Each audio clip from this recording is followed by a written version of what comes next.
Saya Muhammad Rizky Fauji. Saya Muhammad Buki Fauzan. Saya Dara Safira. Saya Noval Atsal. Di sini kami dari kelompok 2 akan menjelaskan tentang siklus akuntansi perusahaan jasa. Di sini saya Visa Septi akan menjelaskan terlebih dahulu tentang siklus akuntansi perusahaan jasa. Apa sih itu siklus akuntansi perusahaan jasa? Siklus akuntansi perusahaan jasa adalah suatu proses pembuatan laporan keuangan perusahaan dalam suatu periode tertentu. Contohnya mendirikan perusahaan jasa di bidang cleaning service dengan nama PT Harum Bersih untuk kegiatan operasional perusahaan yang lainnya. Di sini teman-teman saya akan menjelaskan beberapa tentang siklus akuntansi perusahaan jasa seperti jenis-jenis perusahaan, sebutkan karakteristik yang perusahaan jasanya, jenis-jenis bukti transaksi perusahaan jasa, dan siklus tahapan akuntansi perusahaan jasa dengan menggunakan peta konsep. Setelah ketiga tadi yang dijelaskan oleh teman-teman saya, nanti akan diperlihatkan bagaimana peta konsep tentang siklus akuntansi perusahaan jasa. Di sini saya Fulki akan menjelaskan perusahaan berdasarkan operasinya. Berdasarkan operasinya, perusahaan dibedakan menjadi 3, yaitu 1 perusahaan jasa, 2 perusahaan dagang, 3 perusahaan manufaktur atau perusahaan industri pabrikan. Pembahasannya, 1 perusahaan jasa, yaitu perusahaan yang kegiatan menjual atau memberi jasa kepada pihak lain. Contohnya bank, asuransi, transportasi, kantor akuntan, bengkel, salon, rumah, dan lain-lain.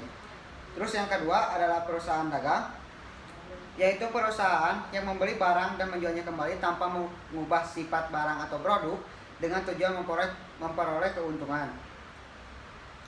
Contohnya seperti toko, supermarket, dealer, retailer, dan lain-lain. Terus yang ketiga adalah perusahaan manufaktur atau perusahaan industri pabrikan, yaitu perusahaan yang kegiatannya mengolah bahan mentah kemudian memprosesnya menjadi bahan setengah jadi atau bisa juga menjadi produk yang sudah jadi. Contohnya industri tekstil, industri karung, industri rokok, industri elektronik, dan lain-lain. Saya Muhammad Rizky Fauji. Di sini saya akan menjelaskan tentang karakteristik perusahaan dan jasa. Yang pertama, kegiatan utamanya menjual jasa. Sebuah perusahaan jasa tidak membuat sebuah produk dalam perusahaannya. Namun, sebuah perusahaan jasa menawarkan sebuah bentuk layanan yang bermanfaat dan dibutuhkan oleh konsumen. Yang kedua, tidak menyediakan produk dalam bentuk fisik. Perusahaan jasa tidak menjual sebuah produk dalam bentuk fisik ataupun dalam bentuk barang. Namun, meskipun perusahaan jasa tidak memiliki produk yang dapat dilihat, tetapi manfaatnya dapat dirasakan oleh konsumen. Yang ketiga, hasil produk jasa tidak dapat disamakan. Jika Anda menjual produk nyata di mana barang yang dijual di antara konsumen akan memiliki bentuk dan hasil yang sama. Lain halnya pada entitas bisnis jasa di mana hasil layanan yang akan diterima oleh masing-masing konsumen dapat berada dari konsumen lain. Misalnya, dalam hal kualitas layanan atau kemampuan penyediaan layanan. Assalamualaikum, saya Dara Safira akan melanjutkan tadi Rizky Fauji. Yang D, tidak memiliki harga produksi.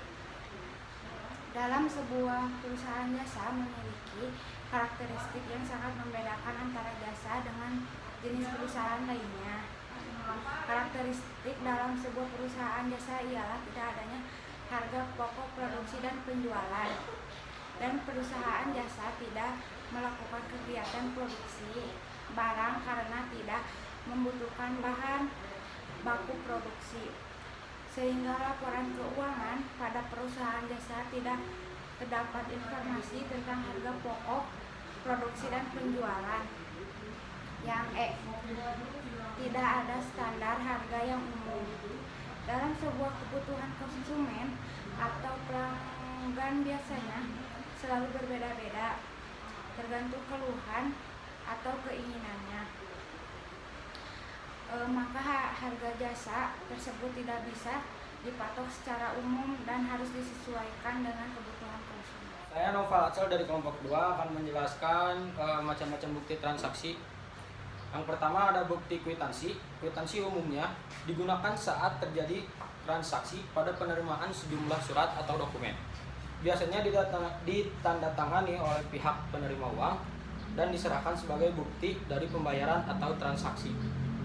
Kwitansi berisi keterangan seperti yang pertama tanggal transaksi, yang kedua pihak yang memberikan uang, yang ketiga nominal uang, yang keempat tujuan dan maksud dari transaksi pembayaran, yang kelima tanda tangan serta di materai yang dibutuhkan. Yang kedua ada nota kontan. Nota kontan adalah bukti pembayaran yang dibuat dan dikeluarkan oleh penjual kepada pembeli.